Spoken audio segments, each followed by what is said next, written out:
జగన్మోహన్ రెడ్డి సొంత ఇలాకాలో వైఎస్ భారతిరెడ్డికి చేదు అనుభవం ఎదురైంది. సొంత పార్టీ నేతలే వైఎస్ భారతిరెడ్డిని నిన్న నిలదీయడం జరిగింది.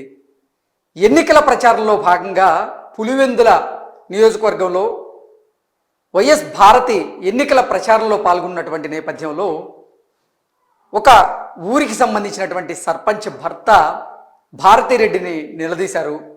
మా తాతల నుంచి మాకు అనువంశికంగా సంక్రమిస్తున్నటువంటి ఈ పట్టాదారు పాసు పుస్తకాల మీద జగన్మోహన్ రెడ్డి బొమ్మ వేయడం ఎంతవరకు కరెక్ట్? అసలు మా పట్టాదారు పాసు పుస్తకాల మీద జగన్మోహన్ రెడ్డి ఫోటో ఏంటి?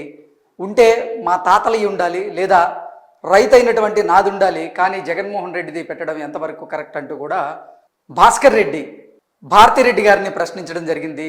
అయితే భారతిరెడ్డి మాత్రం ఆయన అడిగినటువంటి ప్రశ్నలకు సమాధానం ఇవ్వలేక అక్కడి నుంచి వెనుదిరిగినట్లుగా ఒక సమాచారం అయితే అందుతున్నటువంటి నేపథ్యంలో దీనికి సంబంధించినటువంటి ఒక వార్త ఇప్పుడు సోషల్ మీడియాలో చక్కర్లు కొడుతుంది. ఆ వార్త సారాంశం ఏంటనేది మనం ఒకసారి ఎనాలిసిస్ చేసుకునేటువంటి ప్రయత్నం కనుక చేస్తే, ఆంధ్రప్రదేశ్ సీఎం జగన్మోహన్ రెడ్డి సతీమణి భారతికి చేదు అనుభవం. మా తాతల కాలం నుంచి వారసత్వంగా వచ్చే భూముల పట్టా పాసు పుస్తకాలపై సీఎం జగన్ ఫోటో ఎందుకు అని ముఖ్యమంత్రి జగన్ సతీమణి భారతిని కమ్మరాంపల్లె మాజీ సర్పంచ్ భర్త వైకాపా నాయకులు భాస్కర్ రెడ్డి నిలదీశారు. అసలు మాకు మా తాతల నుంచి అనువంశికంగా సంక్రమిస్తున్నటువంటి భూమి మా సొంతం, అటువంటి మా పట్టాదారు పాస్ పుస్తకాల మీద జగన్మోహన్ రెడ్డి బొమ్మేంటి, జగన్మోహన్ రెడ్డి పేరేంటి అంటూ కూడా భాస్కర్ రెడ్డి భారతిరెడ్డి గారిని నిలదీసినట్లుగా ఈ వార్త సారాంశాన్ని మనం చూడొచ్చు. పాసు పుస్తకాలపైన రైతుల చిత్రాలు ఉండేలా చూడాలని, ఈ విషయాన్ని సీఎం జగన్ దృష్టికి తీసుకువెళ్లాలని భాస్కర్ రెడ్డి భారతిని కోరారు. పట్టాదారు పాసు పుస్తకాల మీద రైతుల ఫోటోలు ఉంటే అది వారికి వారి కుటుంబాలకి మేలు జరిగేలా ఉంటుంది. ఈ విషయాన్ని మీరు ఆంధ్రప్రదేశ్ ముఖ్యమంత్రి అయినటువంటి జగన్మోహన్ రెడ్డి దృష్టికి తీసుకువెళ్ళండి, మీ హస్బెండ్ దృష్టికి తీసుకెళ్ళండి, అది మాకు అంటే ఉపయోగకరంగా ఉంటుంది అంటూ కూడా భాస్కర్ రెడ్డి ఆవిడని అంటే భారతి గారిని కోరడం జరిగింది. ఎన్నికల ప్రచారంలో భాగంగా భారతి సోమవారం వైఎస్ఆర్ జిల్లా పులివెందుల నియోజకవర్గం వేంపల్లిలో పర్యటించారు. గొర్లమందల కాలనీలో మాజీ సర్పంచ్ ఇంటి వద్దకు వెళ్లి వైకాపాకు ఓటు వేయాలని కోరారు. ఈ సందర్భంగా భాస్కర్ రెడ్డి ఆమెను ఎదురు ప్రశ్నించారు. సో ఎన్నికల ప్రచారంలో భాగంగా భారతిరెడ్డి గారు వేంపల్లె విలేజ్లోని గొర్లమందల కాలనీకి వెళ్ళి అక్కడ మాజీ సర్పంచ్ భర్త అయినటువంటి భాస్కర్ రెడ్డి గారిని వైఎస్ఆర్సీపీకి ఓటు వేయాల్సిందిగా, జగన్మోహన్ రెడ్డిని గెలిపించాల్సిందిగా భారతిరెడ్డి గారు భాస్కర్ రెడ్డి గారిని కోరగా భాస్కర్ రెడ్డి గారు ఆవిడ్ని నిలదీశారు. మా పట్టాదారు పాస్ పుస్తకాల మీద రైతుల ఫోటోలు ఉంటే బాగుంటుంది, అది మాకు ఉపయోగకరంగా ఉంటుంది, అంతేగాని జగన్మోహన్ రెడ్డి ఆ ఫోటోలు పెట్టడం ఎంతవరకు కరెక్ట్ అంటూ కూడా నిలదీయడంతో సమాధానం చెప్పలేనటువంటి పరిస్థితుల్లో వైఎస్ భారతి గారు అక్కడి నుంచి వెళ్ళిపోవడం జరిగింది అంటూ కూడా కొన్ని పేపర్లలో వార్తలు అయితే వస్తున్నాయి. ఈ సందర్భంగా భాస్కర్ రెడ్డి ఆమెను ఎదురు ప్రశ్నించారు. సీఎం జగన్ ప్రతి సమావేశంలోనూ నా ఎస్సీ, నా బీసీ, నా మైనారిటీలు అంటున్నారు తప్ప ఒక్కసారి కూడా నా రైతన్న అని అనడం లేదు అని భారతి వద్ద ఘాటుగా వ్యాఖ్యానించారు. సో భాస్కర్ రెడ్డి గారు భారతిరెడ్డి గారిని ప్రశ్నిస్తూ, జగన్మోహన్ రెడ్డి గారు ప్రతి సభలోనూ నా ఎస్సీలు, నా బీసీలు, నా మైనారిటీలు అంటూ ఆయన ప్రసంగాలు సాగిస్తున్నారు తప్ప ఒక్కసారైనా సరే నా రైతన్న అంటూ జగన్మోహన్ రెడ్డి ఎక్కడైనా ప్రసంగించారా అంటూ కూడా భాస్కర్ రెడ్డి గారు భారతి గారిని ప్రశ్నించడం జరిగింది.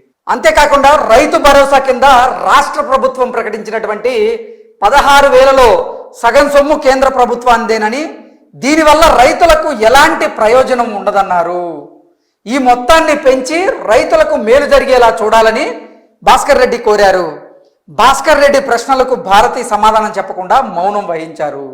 సో ఓవరాల్గా మనం చూసుకున్నట్లయితే అసలు నా ఎస్టీలు, నా బీసీలు, నా ఎస్సీలు, నా మైనారిటీలు అని చెప్పుకునేటువంటి జగన్మోహన్ రెడ్డి నా రైతన్న అంటూ ఒక్కసారైనా మాట్లాడారా?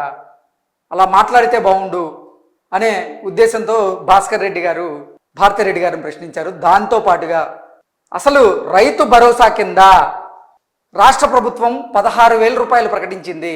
ఆ 16,000లో సగం కేంద్ర ప్రభుత్వం ఇచ్చేదే, అది మాకు తెలుసు. మొత్తం కూడా మీరు రాష్ట్ర ప్రభుత్వం జగన్మోహన్ రెడ్డి తన చేతుల్లో నుంచి ఇచ్చినట్లుగా ఏదో ఫీల్ అవుతున్నారు.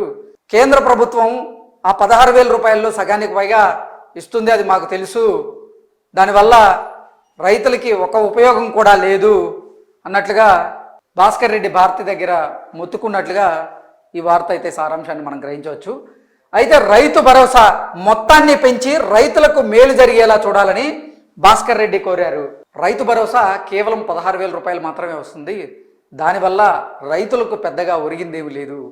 ఆ రైతు భరోసా మొత్తాన్ని మరింత పెంచితేనే రైతులకు మరింత ఉపయోగకరంగా ఉంటుంది అంటూ కూడా భాస్కర్ రెడ్డి గారు భారతీ రెడ్డి గారిని కోరడం జరిగింది. అలాగే భాస్కర్ రెడ్డి భారతిని ప్రశ్నించడంతో ఆవిడ మౌనం వహించి అక్కడి నుంచి వెళ్ళిపోయారు అంటూ కూడా ఈ వార్త సారాంశంగా చూడొచ్చు. జగన్మోహన్ రెడ్డి సొంత ఇలాకాలోనే జగన్మోహన్ రెడ్డి మీద తీవ్రమైనటువంటి వ్యతిరేకత వస్తుంది. పులివెందుల్లో జగన్మోహన్ రెడ్డికి వ్యతిరేక పవనాలు వీస్తున్నాయి. ఈసారి పులివెందుల్లో జగన్మోహన్ రెడ్డికి గడ్డు కాలం తప్పదు అంటూ కొంతమంది రాజకీయ విశ్లేషకులు వారిదైన స్లైడ్లో విశ్లేషణ అందిస్తున్నటువంటి నేపథ్యంలో ఆ వార్తలకు ఊతం ఇచ్చేలాగే ఈ వార్త అయితే ఉంది. ఎందుకంటే వారి విశ్లేషణకు ఊతం ఇచ్చేలాగే ఈ వార్త ఉంది.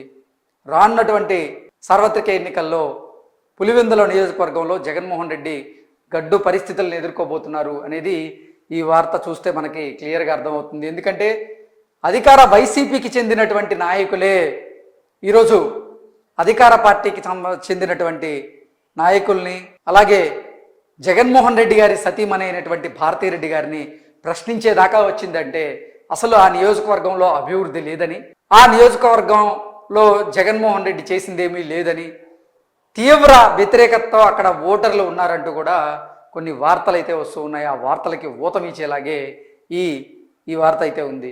అంటే అసలు జగన్మోహన్ రెడ్డి సొంత ఇలాకా అది. వాళ్ళ తాతల దగ్గర నుంచి, వాళ్ళ తండ్రి వైఎస్ఆర్ దగ్గర నుంచి, జగన్మోహన్ రెడ్డి దగ్గర నుంచి వాళ్ళకి వరుసగా అక్కడ వాళ్ళని గెలిపిస్తూ వస్తూ ఉన్నారు. ఈ నేపథ్యంలో గతంలో కూడా జగన్మోహన్ రెడ్డి పులివెందుల పర్యటనకి వెళ్ళినప్పుడు అక్కడ ఆయనకు వ్యతిరేకంగా కొన్ని నిరసనలు కూడా తెలియజేశారు కొంతమంది. జగనన్న మా గోడు వినండి అంటూ జగన్మోహన్ రెడ్డిని ఉద్దేశించి గతంలో కొంతమంది రైతులు మాట్లాడినప్పటికీ ఆ రైతుల్ని పట్టించుకోకుండా జగన్మోహన్ రెడ్డి పులివెందుల పర్యటన నుంచి ఆయన వెనుదిరగడం జరిగింది గతంలో. సో వీటన్నిటి దృష్ట్యా పులివెందుల అసెంబ్లీ నియోజకవర్గంలో జగన్మోహన్ రెడ్డికి గడ్డు కాలం తప్పదని, గడ్డు పరిస్థితులు ఎదురవుతున్నాయని దానికి తార్కాణమే ఈ వార్తగా మనం చెప్పుకోవచ్చు అంటూ కూడా మనం ఈ అంశానికి సంబంధించి విశ్లేషణ చేసుకోవచ్చు. Thank you so much.